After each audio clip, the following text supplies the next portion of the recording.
I'm Emily. And I'm Hannah. We are best friends and dietitians. We have a goal of challenging nutrition misinformation and fitness trends with an evidence-based approach.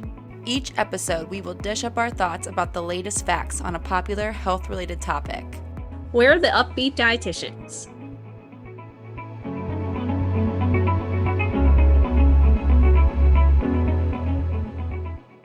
Hello, everyone. Welcome back to another episode of the Up-Beet Dietitians podcast. Hello, guys. Welcome back to a brand new episode. Today, we are talking all about detoxes, cleanses, basically pooping your pants is going to be yes, the subject of the day.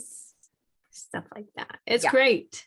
It's great. And we know that this is a very popular topic. It's been around for a bit of time. So we wanted to make sure we touched on it because we get lots of questions about what the best detox is, or should I do this cleanse program? Or even we just see social media trends that are. I feel like celebrities are the biggest culprits of this. Yeah. I was thinking when I was like making the outline for this, I was thinking like the Kardashians and Jenners and Gwyneth Paltrow. Yes. Like they're big cleansers, detoxers. Yes. Yeah. So yeah, they're everywhere. And we're going to go over today how these can actually do more harm than good. So we're going to break down why you don't need to detox, because there's a lot of reasons why you don't need to. And then we're going to go into what to do instead. So instead of just saying, no, don't do it, we're going to also give you some takeaway things you can focus on to adequately remove the toxins from your body without doing a weird detox juice cleanse or something like that. Yes. It's going to be great. Yeah. It's going to be great. We're going to love it. It's going to be a great time.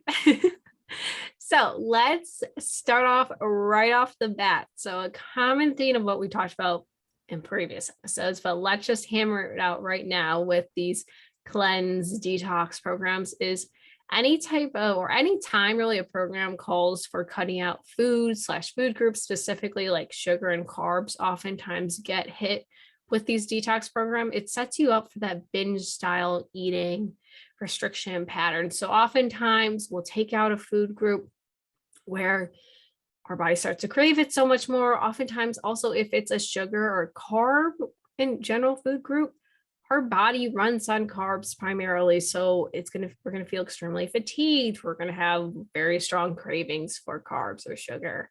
And then we'll probably restrict and avoid for a while for the detox. And then once you're off the program, we'll kind of flip to that alternative side, binge, overeat, feel awful because we just ate so much of that at once when we were restricting before. And then it's just like, oh no, I did this. I got to restrict again to detox. It's just a very vicious cycle. Yep. That's the way type of cycle, but vicious. Well, yeah. And even like before you do the detox, like even thinking about having that detox, like in your mind, you know, you're going to do it next week or Monday, whatever, just by having that upcoming, you're likely going to experience what's called Last Supper eating, which is like a play on words of like the Last Supper in the Bible, where they're like, you know, it's the Last Supper, so they overeat. Your brain knows when it's like even going to have future restriction, and that can lead to you overeating in the time being. Whereas if you just like don't ever plan to go on a diet or do a detox or whatever, hopefully you won't have any of that Last Supper eating anymore. Exactly. Yeah. Exactly. Oftentimes that like diet starts on Monday mentality where you kind of know it's coming, and then you're like, I'm going to eat all the pizza and ice cream and donuts and candy before I have to get onto it. And it's just like have those things every day if you want to. Not every day, but like like the example I often give is like one of my coworkers, she has like a mini Mounds bar every day after her lunch. It's like her way of like satisfying her sweet tooth. She has one mini Mounds bar, maybe two if she's feeling it. And like she feels good. She's like happy with that. And she just moves on from it. She doesn't ever have to like binge eat an entire bag of mini Mounds bars or like only have them on the weekends because she's on a diet the rest of the week. Like she just like has a mini Mounds bar. So like having those like fun foods once in a while strategically can actually really help you to prevent that binge type eating. Exactly. Yeah. Which will be great for your long-term relationship with food. The next thing we'll know is when it comes down to it, there's not really anything great or healthy or scientifically backed about starving yourself. Which is what a detox is. It's starvation. Yeah. You're going to go on this cleanse or this detox that really perpetuates a lot of negativity around food, especially that relationship with food is going to get distorted, and we're going to start viewing like these foods is bad that we want to take out and these are good. And we really, food does not hold a moral value, which you guys know, you preach that very strongly. So please don't starve yourself. You're going to feel miserable. You're not going to have a fun time. And kind of leading to our next point, you don't need to specifically. Like if you have a functioning liver, kidney system, and lungs, your body naturally will detox in kind of different ways. Like how do you think that our body digests all those like diet culture products it throws at us, especially the unregulated ones that oftentimes I'm like realizing I'm going into too many bullet points at once, but we're just going to go over the place now. Oftentimes these detox programs like the pills and juices and cleanses are not regulated. Go check out our supplement episode. We will link that in the description. But our body is actually very good at what it does. It's very smart. It's very intuitive. It has these programs set up, these like checks and balances, checks and balances of the body. Econ. So we're looking for is homeostasis, but yeah, let's do checks and balances. We took one Supply econ class. demand. I'm going to use that. And it was a traumatic experience for a lot of reasons. That's where we get it all. I don't even know why we needed to take that class. It was a requirement for our degree. Everyone took it, I'm pretty sure, in dietetics. Yeah. Interesting. Well, checks and balances. That's all we learned was supply and demand. My Yeah. econ major husband is like punching the air right now. Yeah, he's like, oh my gosh, please just stick to nutrition and do not talk about business at all. But like Hannah said, the key word is homeostasis. Our body likes to keep our state in a healthy and stable condition and does not want to do anything wild or crazy that these detoxes might throw at us. And you're probably like, how are my liver, kidney, and lungs detoxing? Breathing, peeing, pooping. We are naturally detoxing our body and removing toxic byproducts and waste. And it's free. And like our bodies have been doing this forever. Like Yeah. you've been breathing and peeing and pooping since the beginning of time. So like, do you think they just like had this toxic buildup before they had these detox teas you could buy on the market? No, they just created those detox teas to make you feel bad about yourself and your weight and your health and your body, and made you buy those so you would, I don't know, spend money on whatever. And you'd be a victim of diet culture. We've been pooping and peeing literally forever. You don't need a detox tea. No. So dumb. Like they didn't just like die of toxic buildup a lot more before diet culture created detox supplements versus now. No. I don't Especially the know whole the like stats, but I don't know the stats of that, but I'm assuming the rates of like ammonia buildup from, I don't know, not urinating properly is not statistically higher than it was back in the day. what freaks me out the most is the unregulated portion. Yeah. Where they could be lying to you about what's in those products and we just wouldn't know. Kind of reminds me of, speaking of pop culture references that we can always bring in here, the pink sauce debacle. Okay. Have you been following that? All I know is what Food Science Babe says. That's all I've seen is Food Science Babe. Yeah. I'm not on pink sauce TikTok, but all I know is people are getting sent sauce things with milk in them that aren't refrigerated. And that's all I know about it. Yeah. And that they don't know what's in it because it's not regulated. Right. And that's how these supplements are. If they're supplements, we're talking about like detoxing in general today. If we haven't really made that clear, it's like a juice cleanse or like detox teas and supplements, those all fall under this like umbrella. My gosh, excuse me. Umbrella that we're talking about today. But yeah, supplements, as you guys know, are not regulated for the most part. We have a whole episode on that. We even discussed it a few weeks ago on our collagen episode, but yeah. Now that, okay, I'm backtracking because someone's going to like point this out. I'm realizing the pink sauce might be classified as a food. yeah, I think it has a nutrition facts label. And that's supposed to be regulated. Food Science Babe was saying that even like those are not always super accurate when it comes to like small businesses. Oh. I'm sure it's more kept up on when it's like a big like I don't know, Pepsi. If they made something, Coke, I'm sure there's a lot more Nestle hands in the pot. Yeah. Yeah. But I think pink sauce, I think she had said in one of her videos, they probably just got online and found like a template where you could make your own facts label. And they just slapped it on their product. Interesting. And so it's probably one of those things where like no one is regulating that until something happens. Something bad happens. Yeah.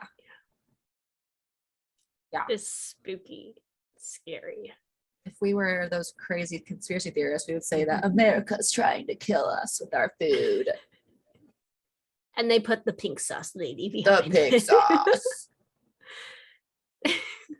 She's a spy. I don't know anything about her. Like, I don't know anything really what's going on. No. I just think it's wild. A wild world we're living in where people are buying something called pink sauce. And it has dairy in it. It's not refrigerated. That's what I'm like fixating on. Yeah, I need to get more into this. I don't know a whole lot about it. I feel kind of old. Usually I'm pretty good with the trends. Yeah, I don't know. I feel like it's just, I've seen things about it. It just for some reason doesn't pique my interest. I think because it looks like Pepto-Bismol to me. So I'm like, ugh. She should have thought of that when she made this. Like, it resembles a very popular, very pink product. Yeah. That is known for like not tasting that great. Although I kind of like Tums. Is that weird? I kind of like the chalky fruitiness. Oh, that's what I don't like. I think I know Tums are a popular tablet. Yes. A lot of people actually do like the flavor of them, I know. Yeah. So I would say you're not in the minority. Okay. Maybe in the minority, but there's others with me is I think the thing. It's not like as weird of a minority. It's like there's definitely an audience. Yeah. What's the other similar? Oh, Smarties. I feel like they're similar to Smarties, but like worse. I love Smarties, but I don't like Tums. Do you think you don't like Tums because you think they're Tums? Like if I were to give you a Smartie and a Tums and blindfolded I could tell the difference. Okay. Smarties are so much higher in sugar, I can tell. Oh, that's why I like them. Yeah. But they are a similar texture, which like, oh God, just eat so many Tums. Don't do that. This is not medical advice. This is not medical advice. Do not, please. Please read our disclaimer. Yes. All right, let's talk about what to do instead of a detox or a cleanse or a detox diet or detox program. So first and foremost, one of our favorite toxins when it comes to the world is limiting alcohol intake, because when it comes down to it, and this is something I could dive a lot into, Hannah, but I don't think we have the time. This is not what they came for, is like alcohol is a toxin to the body, but like it's not really treated like that at all, which just is a lot to unpack there. Especially with like binge drinking and whatnot, but I will save my rant for another time. Well, we've discussed it on our episode on alcohol, which we'll link below. Yeah. I don't know how passionate we were about that topic. It's been a while, but we've discussed it a little bit. Okay, I will say one thing, and then I will leave you with your thoughts before I continue to talk about why we want to limit alcohol. Is why do we not treat binge drinking the same as overdosing on drugs? Yeah, it's very normalized. That's all. That's all we're gonna say. That's it. But yeah, limit alcohol intake. Your body doesn't have to digest and process as many toxins to fill it out. Give your liver a break. It's working hard. we are not one to say that like anything is a toxin that we put into our body, but alcohol is like one of the very few things that's normalized for consumption. Yes. And we both still drink alcohol. Yeah. Yeah. But it's because our bodies are not these fragile machines. So like if you like to drink once in a while, have a drink once in a while. It's going to be able to get rid of those toxins, but it's that it's normalized to overconsume. Yes. A lot of society norms, societal norms, you know those peer pressure, even though I was never peer pressured, but I don't think I was either, really. No, I had a good group of friends. Okay, our next thing to do instead of doing a detox, which by the way, we're saying these things like if you feel the need to go on a detox, which is typically because you like maybe overate, it's been like a holiday or vacation, maybe you think that you should go on a detox, but instead do these things in place of that. Mm-hmm. So the next one is to find joyful movement to help with blood flow and regulating bowel movements, because like we said, pooping is a great way to detox. Why we poop is to get rid of like what our body does not need, just gets things out of there. And finding movement that you enjoy and being consistent with that can help you to have those more regular BMs. We love regular BMs here. I love poop talk. Yeah. Patients are always like, this is TMI, I know, but they like talk about their poop. I'm like, I literally am thriving right now. Let's like keep talking about your poop. We talk about poop to every single person. Yeah. We like I like to think we hold a safe space where they're like, I can say anything about my poop and they'll be and we will not judge. Color, intensity. I've heard it all. Yes, exactly. That's what I always tell them. I'm always like, I've heard it all on these four walls. You can't surprise me. Just let me know what's going on. Yeah, exactly that. Another great way to, I was about to say to detox. Oh God. Whose side are you on?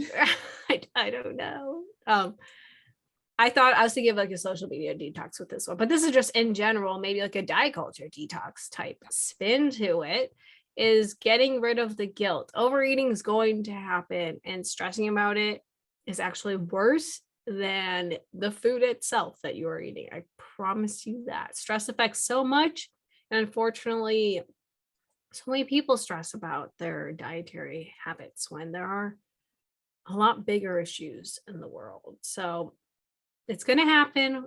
Just let it happen and move on with your regular life. Right. And like you're not going to eat the same amount every day. Yeah. And like the stress from eating a cookie is going to be worse for your body than the darn cookie, which I know is like a very cliche thing to say these days, but it's true. Yes, exactly that. Okay. Our next thing to do, if you say you overate, it's Christmas, you're doing all these holiday gatherings, you're eating more than usual, you want to go on a detox, don't do that. Instead, try not to panic. Your body knows what to do. Like if you overate, your body's not going to just like crumble. You're not going to gain 80 pounds. Like your body knows exactly what to do. It happens all the time. Our bodies are like very resilient. They're not fragile, and your body can endure periods of time with less sleep. For example, it can endure times of like less movement. So you have like an injury, you can't move as much. And so it can also endure times of less nutritious foods, like again, like holidays, vacation, busy seasons where you're eating out more, for example. So I think it's good to like just normalize that. Like even as a dietitian, I have periods of time where I'm eating salads and I'm cooking dinner every night. I have 3 meals a day. I've got protein at every meal. And then I have periods of time where, like the past few weeks, actually, I've been so crazy. I'm dining out more than I usually do. I'm drinking less water because I'm just not thinking about it. My body's like, it's fine. I just know I have to get back to my routine whenever I can and not stress about it, but I'll feel better. I think that's the big thing too, is you just know you'll feel better if you're able to get back to your normal habits sooner rather than later. Exactly that. Yeah. Exactly that. Nothing wild. No overcompensation or whatnot. Yeah. It'll be good. Next thing we'll note is like kind of along the lines of that joyful movement, but moving your body if it feels good. And this is more so from the standpoint of not using exercise as a punishment after you ate quote unquote bad. So maybe like Thanksgiving dinner. and you ate a lot of stuffing and potatoes and cranberry sauce and turkey and sweet mashed potatoes, all that fun food. And then you're feeling a little bit more bloated the next day, or you're feeling a little bit more full than you normally, 'cause you don't like eat like that for every single meal. Um, Trying to find some movement in, like walking after meals can help, or even just like an easy walk the next day can help. But you shouldn't go and do a 3 hour intense weightlifting workout to burn off the calories from the previous day. And so That's like not how it works. Like your body doesn't burn the calories from yesterday's meal. no, no, no, You no. can't like pinpoint which calories you burn. Exactly that. It's not that simple. Yeah. So only do it if it feels good. If it helps you to like stretch or go for a walk, it kind of alleviates some of that uncomfortable feeling from being too full. Yeah. And kind of along those lines, the next one is to not restrict or skip meals. If you overate and want to go on a detox, just get back to normal. Whatever like normal really is for you. That can of course be very different person to person. But if we restrict or skip meals, we kind of already mentioned that this can lead to that binge style eating.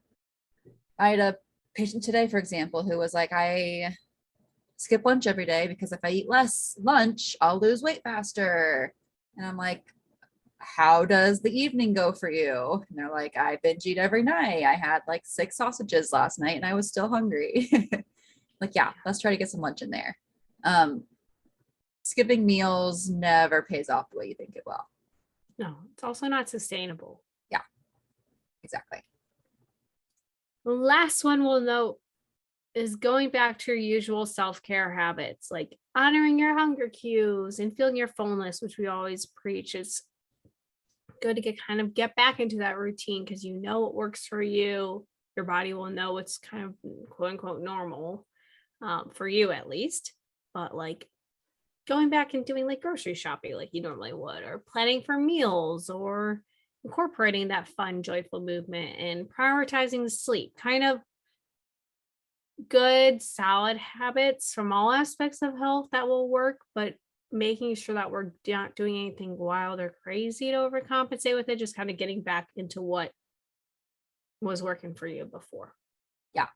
Not all or nothing. It's not like Yeah. you're on one day off the next. It's just getting back to, again, like what makes you feel good, because you probably aren't going to feel good eating Thanksgiving quantities of food every Yeah. single day. You'll feel better if you can get back to your routine of grocery shopping and like eating dinners that you enjoy, breakfast you enjoy, things like that. Yeah, exactly that. Okay. Cool. That's really all we got for you guys. So our final thoughts, if you haven't gathered, skip the detox, skip the cleanse, skip the juicing. These things are often expensive. They almost always do not work. Almost always don't work. They almost never work. That's the right grammar. And they can foster an unhealthy relationship with food, which we know is our biggest thing around here that we want to work on actually improving, not worsening. We can embrace and apply gentle nutrition instead. So go listen to our gentle nutrition episode with Colleen Christensen. Also, if you're kind of like, what the heck is gentle nutrition? We have a course out and What? not out, almost out. Almost out. It's in the works. You can learn more at our website and join our waitlist. It's about all things intuitive eating. We're going to kind of take you hand in hand, go through all the principles. We have all these fun resources for you. I'm not going to go super into it because we tend to overtalk on here. So I am honoring and respecting your time. So go check out the course. We're going to link it in the podcast description, or if you just go to the upbeatdietitians.com, you can find it there as well. Yeah. Check it out. Woo! Okay. Bonus question. Let's wrap this baby up. I'm excited for this one. Me too. Which restaurant has the best fast food breakfast, specifically breakfast? You go first. I'm gonna say, I'm trying to think of how many like different fast food breakfasts I've had. I mean, should we name some off? McDonald's is like the obvious one. McDonald's, Burger I think like King, Burger King, Dunkin' Taco Donuts, I Bell, think of. Dunkin'. Wendy's has breakfast now. Oh, Yeah, I it's didn't know pretty that. good. It's not my answer, but it's pretty good. Yeah. What I was gonna say was Starbucks. Oh, I really enjoy their breakfast sandwiches because they're a little bit more like out there, I feel like, than the traditional like sausage and egg yeah. or sausage. That's true. cheddar They do and like egg. fun, funky cheeses. Yeah, I always Like- get like, I'm gonna say this wrong to someone. I say chorizo. Yeah, chorizo. I don't know if some people like say chorizo or Chorizo. chorizo. No, it's Spanish. It's like a Mexican cuisine, I'm pretty sure. So I've heard it so many different ways. I don't know what's right. I'm like but 90% sure it's chorizo. that I sounds took right to Spanish for me. 4 years, and that's like how you pronounce those letters. I'm pretty sure. Okay, cool. Well, I like that one of theirs, but I also like their like egg bites a lot. I've heard that. I need to try those. Mm-hmm. They'd be so easy to make at home, but like it's the convenience of it. I've seen a lot of copycat recipes for those. But I feel like they have more like fun and spicy sandwiches, which I'm a big fan of. I do love McDonald's McGriddle. Those are really good. Not my answer though. My answer is going to be surprising because, to give it away, I worked there, met my husband there. Yes. And so you think I would like hate their food, but Taco Bell breakfast crunch wrap. I don't think I've ever had breakfast from Taco Bell. Oh my gosh. The breakfast crunch wrap is so good. It has like eggs, a hash brown. You can do like bacon or sausage. It has like a spicy sauce. What else is on there? Not nacho cheese, cheddar cheese, or like they're like blend cheese, whatever it is. And it's like a crunch wrap form. So I good. do love their Crunchwrap Supremes normally, so I feel like they can't go wrong with the breakfast one. I will say, as a former employee, the eggs are pretty gross, but if you don't know I feel that, like a lot of like fine. fast food eggs are kind of suspicious. They would like turn neon green if they sat out too long. Yeah. Oh my gosh. What we did to cook them was they were in like this plastic bag, and it was like just a yellow liquid, and you put it in like, we call it the steamer, just like hot water, and it like cooks them and they get all like eggy texture. And then you like put them in a pan and like serve them. But if they sat on the line too long, they would turn like a neon green. Is that like some type of like oxidation? What is going on there? I don't know what ingredient made it turn that color, but eggs should not do that. No, probably Normal not. eggs. Probably not.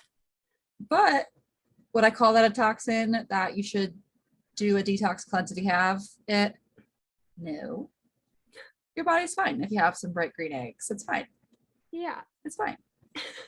Like Dr. Seuss said, Well, green eggs. where are you going with this? Sam, I am.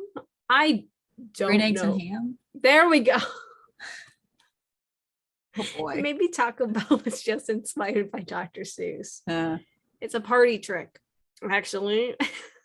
Except for I feel like customers don't know that. It's just the employees.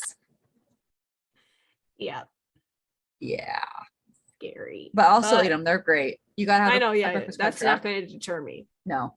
They have a breakfast burrito. That's pretty good. They have a oh my gosh, I should know what this is called. I'm so embarrassed.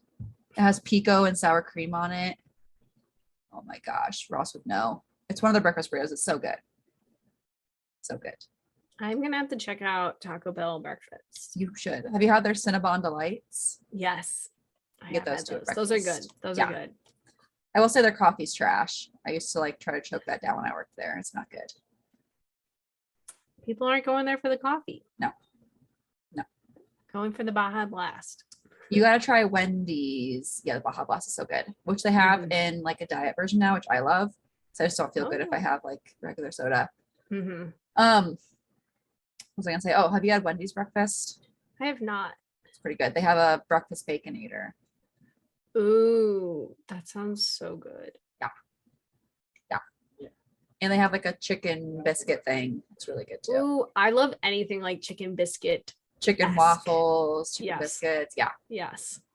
What are your thoughts on Burger King's? I guess breakfast in general, but I'm thinking of their French toast sticks is like what I used to get there when I was younger. I haven't had Burger King. You'll find out I have not had a lot of these like breakfasts only because of the time limits. Like I'm normally getting it late at night just because of it's more of like a fun, like hanging out with friends type situation. Yeah. And they don't have breakfast. I That's would true. love to eat breakfast at 9:30 p.m. Oh, I same. would absolutely do that. Yeah. I guess one perk of me being a morning person is I'm awake during fast food breakfast hours almost always. Yeah. I love the idea though of French toast sticks. So good. Okay. So my answer was Taco Bell. Yours was Starbucks. Mm-hmm. Okay. Let us know, guys, what your favorites are. Tag us. Tag us in the pictures, please, so I can see. We can see Ooh. what you're eating. Ooh. I would love that. I would love to see any of your food pictures, honestly. Like just whatever you're eating, just tag us. Just a regular old chicken dinner. I want to see it. Please. Some steak and taters. We'll repost you so everyone else can see it. Yeah. We just want to share. We it love can even be like not a good picture, like just a basic. Like a bagel. I had a bagel before we started this podcast. Bagels are so good. Divine. What's your favorite kind of bagel? That would be a good bonus question. But probably Asiago. Oh, good. I love the cheese component. Or like Asiago jalapeno. Oh, so you're more savory. Mm-hmm. Yeah. I think I'm more sweet with bagels. I love a good. I mean, I will eat in everything. I'll eat Asiago. I love those too. But this is very basic of me, but I love the like crunchy cinnamon ones from Panera. I love those too. Those are so good. I love the middle when it like all of the cinnamon accumulates. I love eating that by itself. I'm like, this is so good. Like a crusty bunch of like cinnamon sugar. Oh, or like when you put it in the toaster and it gets all like kind of melty and sugary and sticky. It's so good. Yes. So good. Yes. But I do love like a savory like bagel, like breakfast sandwich kind of thing. Yeah. So good. Okay. Both great options. You got 2 bonus questions in this episode today. Yes. Yay. We didn't go too off topic. I mean, I feel like our bonus questions usually the biggest portion of the episode, but it's fine. They come for the science content, stay for the bonus questions. I like to think. People have actually told us that. I've heard that before in some comments. Oh, really? Okay. Yes. I think I saw a YouTube comment where someone said that. Oh, I know. Okay, well, that makes me feel better. I'm not just making this up. Yeah, they really do love it. They love it. Cool.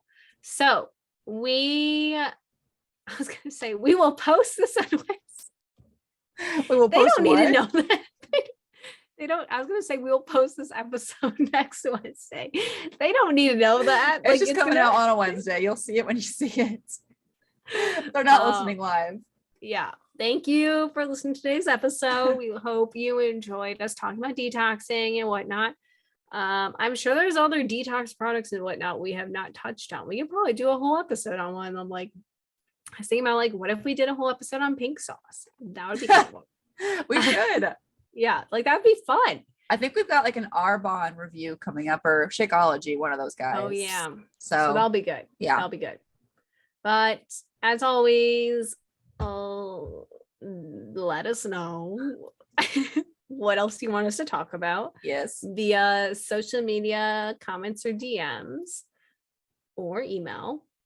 But we appreciate you so much for listening, and we appreciate all of you for sticking around till the end of the episode, not the end of time.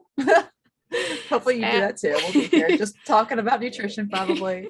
Although at that point I feel like we'll just venture out. We'll be talking about like bees or we'll probably talk about like something outrageous and like just whatever. Or we'll have like chicken feet. We've already covered that. We'll like morph into like 18 different podcasts. We'll have like I don't know. I think we could do like vegetable reviews. Like I was listening to another podcast and they were saying that they heard a different podcast where they talked about just pens all the time. And they had like 500 episodes about pens. That's amazing. I know. We could like really niche. We could just like talk about like one episode's broccoli, one episode is cucumbers, like the origin types. The origin. That would be kind of fun. Like the different like species. Let us know if you're sick of us talking about diet culture and we'll let us know. I see the punch you just did there. Oh, I didn't even. Let us know. Gross. Yes. Or maybe if there's something else you want us to talk about, I don't know. Yeah. Send us a message and we will listen to you. You make it seem like I don't want to send you a message.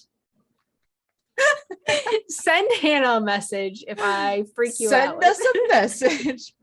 Well, I kept saying let us know, and I wanted to stop saying the lettuce pun. So I was like, how else can I say this? Send us a message. Even better, write it on a letter, mail it to us. We'll get it in about 5 business days. Okay, but so no, fun. Send us a DM or a comment. Please. Yes. A message. Well, that's Get what on DMs MySpace and yeah, okay. If you have an Aunt Karen who is telling you should detox, send them the link to this episode. Please share it with your friends, join the course. Send us a message. Send us a message. Check out all the linked episodes we have in the episode description about alcohol, supplements, grocery shopping, and gentle nutrition. Check out our email, check out our Instagram. They're long gone at this point. They probably left at chicken feet. I would too, honestly. Okay, this is like the longest outro in the entire world. We will see you next week. Okay, bye. When we talk about something else. Okay, bye. Great, bye. Thank you so much for tuning in on this episode of the Up-Beet Dietitians with your hosts Emily Krause and Hannah Thompson. We appreciate you all so much for continuing to support us. In order to support us and sustain the success of this podcast, please subscribe and leave a rating and review. If you'd like to provide us feedback for future episodes and guest stars, follow us on Instagram at the Up-Beet Dietitians. Lastly, you can show us support by providing a monthly donation using the link at the end of our bio. Once again, thank you so much for listening today, and stay tuned next Wednesday for a new episode. Until then, we hope you have a wonderful rest of your week.